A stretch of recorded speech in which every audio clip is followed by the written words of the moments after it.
Lovely listeners. Hello. Hello. I'm just going to prod this button here. Okay. Not sure whether it'll do me any good in the long run. Welcome to Frithcast number 34. Hail and welcome to Frithcast 34. Oh, I think I got... Hang on. You got a notification? I got a vibration there. Steady. Let me just do my airplane mode and then I won't get any more vibrations. I'm picking up nuisance vibrations.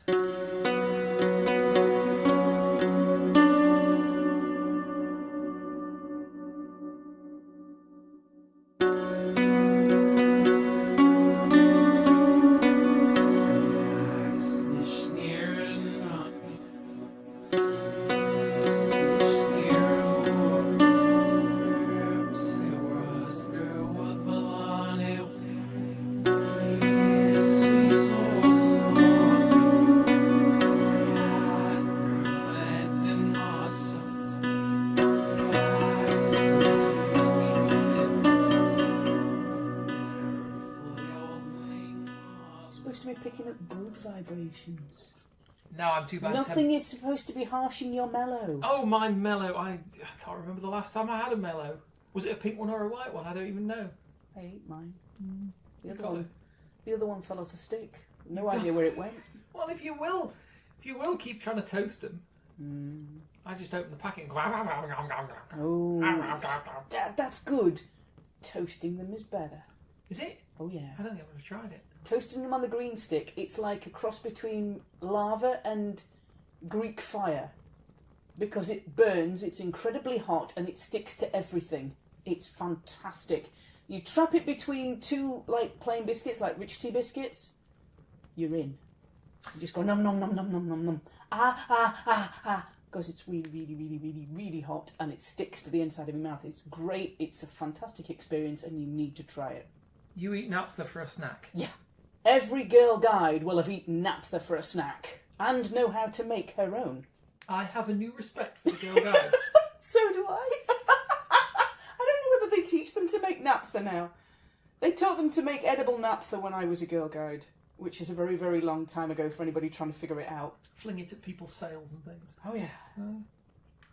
Yeah, shortly before the grape shot, and you're in, you're making trebuchets out of newspaper on a Friday night, and it's fantastic fun. I've always wanted one. If somebody said to me, would you like to have a go on this trebuchet?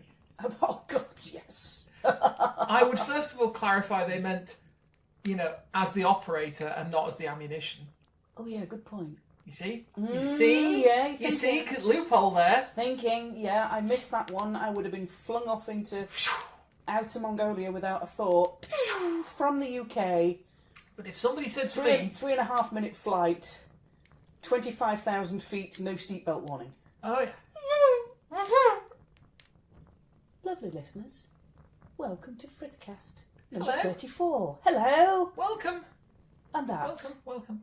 Please, Welcome one, welcome all. Come and squidge in so the new peeps can sit on the log at the end and warm their knees and squidge up and settle in. Last episode, we need to do introductions. Do we? Yeah. Okay. Because, we might have some lovely peeps that are just kind of starting to come to the firelight and settle in and say hi. Would you like me to introduce us, or would you like to introduce us? You can introduce us, and then I will say it's good night from me and good night from her, and we're done. Okay. Do you want to put a podcast in between? Yeah, we'd probably better do that. How much rum have I had? I don't know. Okay. I'll go and see how much there's left in the don't bottle. do that. It won't be very good at all. Okay. You carry on. Dear listeners, valued listeners, well-regarded listeners. Vassals in vessels and listeners. Vassals and vessels. No, not vassals. No. These are independent, spirited, freedom-loving listeners, and it's them that we're welcoming, along with any of the others. Yes, obviously. All of those too. Shall I start again? Please do. Listeners. Hello. Dear listeners. Hello, lovely listeners. I'd like to introduce Suzanne. Suzanne is the British UK ambassador for TAC. Well done, keep going. I've only heard her do this 33 times so far. You're doing well. Keep going, keep going, keep going. TAC being, of course, the Asatru community. I am impressed. Available at all good record shops. Yes, 2 and 6. 2 and 6, and The Asatra community A chips and those, scraps. bag of those lovely little chocolate gingers. So that's Suzanne. Say hello, Suzanne. Hello, Suzanne. Well done. Okay. Do you want me to introduce me as well? Go for it. You're on a roll. I've had several rolls. I know. Okay. I can tell. Bread rolls, I mean. Obviously. Dear listeners, I am Kate of the same ilk, and I am not anything to do with TAC apart from I'm a friend of TAC. I'm a friend of TAC. I'm not a member. I'm not a charter member. I'm not an ambassador. But I like TAC, and I hang around it a lot. But there you go. I'm a sort of passing druidy thing that tends to be lying around the house. And Powered by coffee. Coffee powered druid. Coffee mug. Coffee mug. Okay. Okay. All right. We're 9 minutes in. Please do carry on. Okay. Everything's fine. Last episode, we had a chat about the Norns. We did. And we did 3 little Norns from school, are we? I regret to say we did, yes. We started with 3 little Norns from the Mikado. It's the Norse version. Yes. Slightly more blood and swords, but it's still good. And we ended with Daniel Craig in those Speedos. You remember Daniel Craig, the Daniel Craig bit then? I can't really forget the Daniel Craig, the Speedos. I, of course, hadn't. I'm a professional. I put it entirely out of my mind. You had not.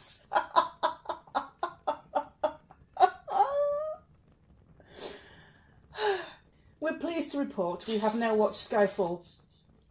We are now settled and we have processed the image of Daniel Craig in those Speedos. So we're going to go back to... I think the listeners have had plenty of opportunity to process it as well now, whether they wanted to or not. No, well, you've got to give people opportunity to explore and learn and reflect on these important parts of...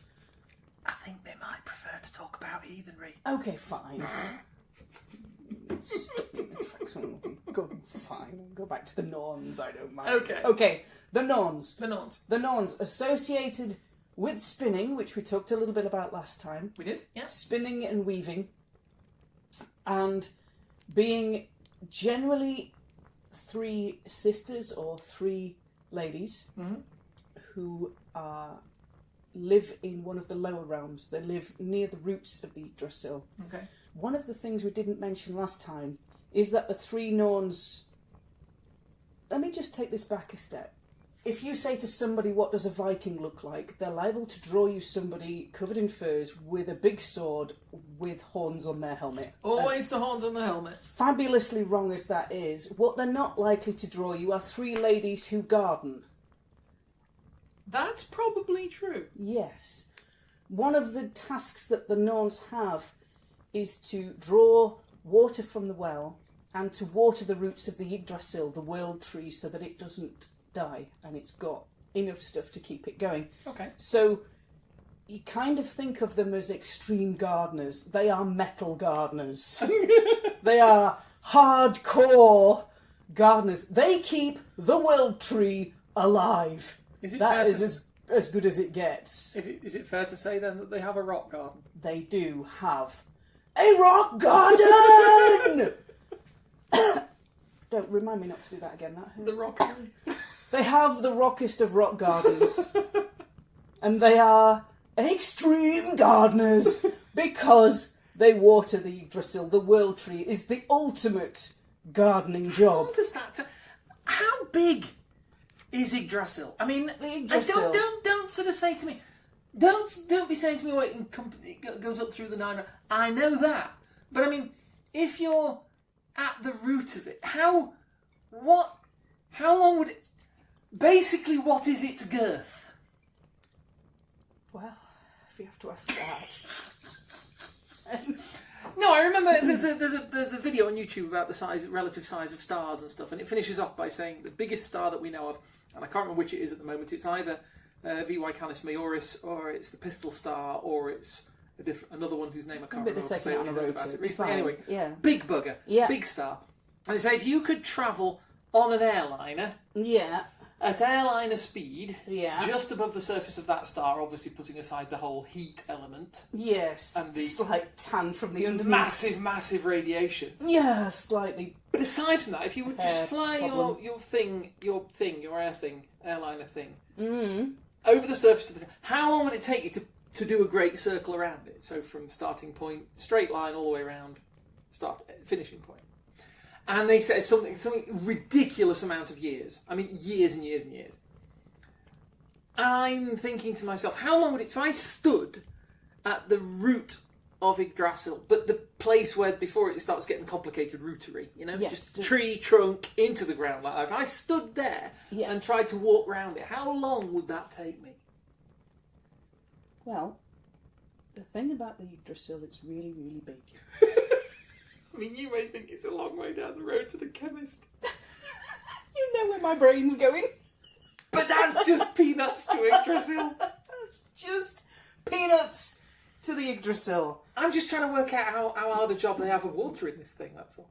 I did tell you, extreme gardeners. Extreme. And in the middle of doing the watering thing, they've got time to spin, weave and cut everybody's life thread. That's a job and a half.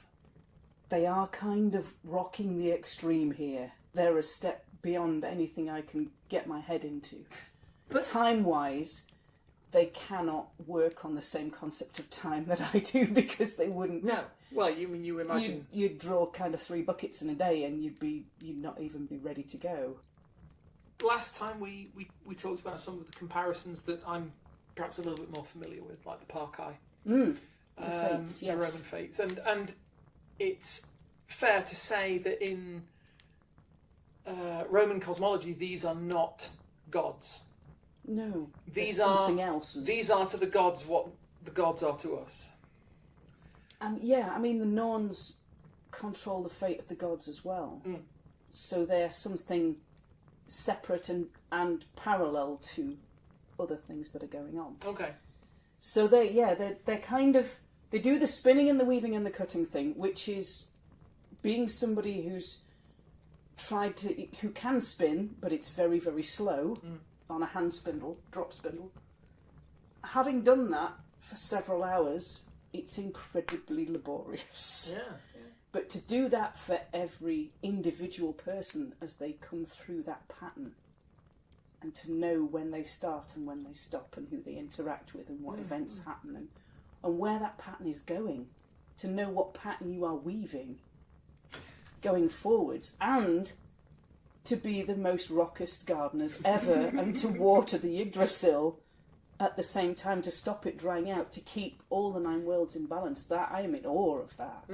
That is incredible. Absolutely. I mean, one of the basic mistakes that I think everybody who has a sense of the spiritual, everybody who, whether you call it as I often think of it as an aesthetic perception, it's you're looking at the world and you're seeing the same things that, for example, an atheist would see.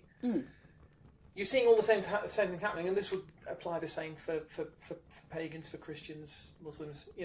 Everybody will look at the world, but the ones of us who are religious or who have a spiritual sense or whatever are seeing things in a particular way, and we're seeing elements in everyday things that an atheist would deny seeing, or wouldn't. I'm not saying deny as in being dishonest.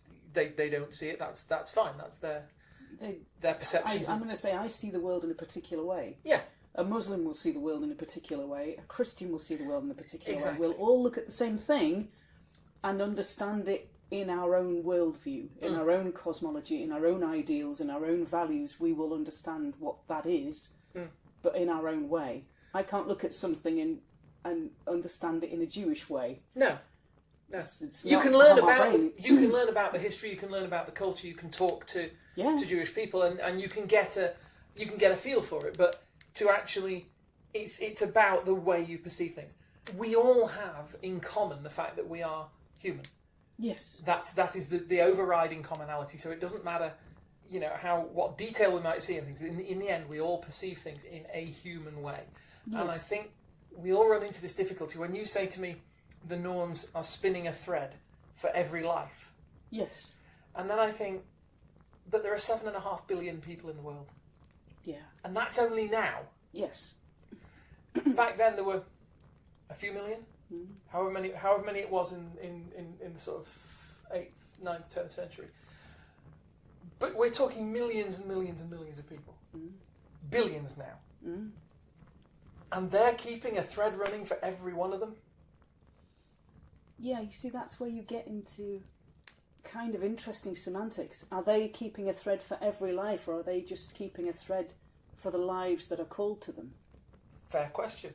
Because if they're keeping a thread for the lives that are called to them, there are probably a lot less than 7.5 people. Possibly so. That are, because the Hindus are doing their thing, and the Roman Catholics are doing their thing, and the Greek Orthodox is doing their thing, and the Jewish folks are doing their thing, and the Coptic Church is doing their thing, and the heathens are doing their thing. So are they just keeping track of the heathen threads, or do you, in a day, happen to come across people who are not heathen? So where does that interaction come from? Because if your thread has got to be wound round the person that you've met today and you've interacted with, the person you get married to, they must have a thread. Yeah. Because otherwise, what is yours going to get hooked round? How do you do it? And you've sorry, lovely listeners, we're kind of blowing your brains a wee bit tonight. This afternoon, and it's a good thing. This morning, whenever you're listening, time. Need more rum? No, don't need more rum. It's fine. You see, the thing is, so how do you understand what are the Norns looking after now? Is it every heathen thread? What about those folks who are Christian now and will be heathen in 2 years? What about those folks who are heathen now and feel themselves called to God? The Christian God, or the Muslim God, or the Muslim God, Jewish or the God. Jewish God, or how do you? The Abrahamic God, I should say. Yeah, how do you then reconcile a thread for every life with the Norns? I mean, does that thread get cut then there? Not because the person has died, but because the person has kind of dropped off the end of heathenry and gone. But even then, they can have influence over your life. They can be the person who signs you on to do your university degree in Scandinavian studies. They're not heathen. No. But they're helping you along your path. So how does that reconcile? And I'm just imagining a big ball of string in my brain right now with one end. Is it? And I don't know where the other end is, but it's in there somewhere. And it's kind of worth having a think about and having a ponder about. Is it a sort of a kind of a tangle ball, a sort of wibbly wobbly ball? Yeah, it's one of those. You know me way too well. Kind of timey wimey Yes, stuff. that's it. All right, fine. I had to get a Doctor Who reference in here. We haven't done one in ages. But then you see, you've got the other question would be, well, presumably everybody has a thread coming from somewhere, because as we say, there are loops around and there are hooks and there are. I don't know any weaving terminology, but the threads. There are points where a whole lot of threads come together in one place. The threads go around each other and swirl around and do things. So there's got to be something there. Is it somebody else other than the Norns spinning other people's threads? Are the Norns sitting over here spinning theirs? The Parkai sitting over there spinning theirs? The whatever they call them in the Greek. Fatai. No. What's the Greek called? Lost. It's gone out my brain. But I can't know what you mean. Not the See, I always get confused because I always think Stygian witches and it's not. I always think of the Erinyes and it's not them because they're the Furies and they're a very different bag of ferrets entirely. They're a whole kind of angry covered in bees. Covered in bees! Covered in bees! Yes, so... Sorry. Lovely listeners, we'd like to pause there for a moment in your deep and wonderful meanderings and musings around the virtual campfire and just say, Kate and I can't tell you how to heathen. This is very true. Neither can anybody else. See, the thing is, for all I sit here going, what does all this look like? How long does it take me to walk round the world tree? And all that kind of thing. Good question. In the end, we're talking about realms that are what they are. And we are only humans trying to perceive a world that is far bigger than us. But, to reiterate, we can't tell you how to heathen. I can't tell you how to heathen. I can share the knowledge I've got, and where it comes from my own personal opinion, I will hopefully remember to tell you that it's coming from my own personal opinion. And then it's kind of up to you to have a think about things, maybe in a bit of an explore for yourself, but nobody can tell you how to do this. Not your own path is yours. There's 3 beings that know where your path is going, and they ain't talking. No. So, I think probably one of the last things I wanted to have an explore around today is the concept of, if you have somebody in your life for a long, long time, that thread gets wound close to yours or around yours, next to yours.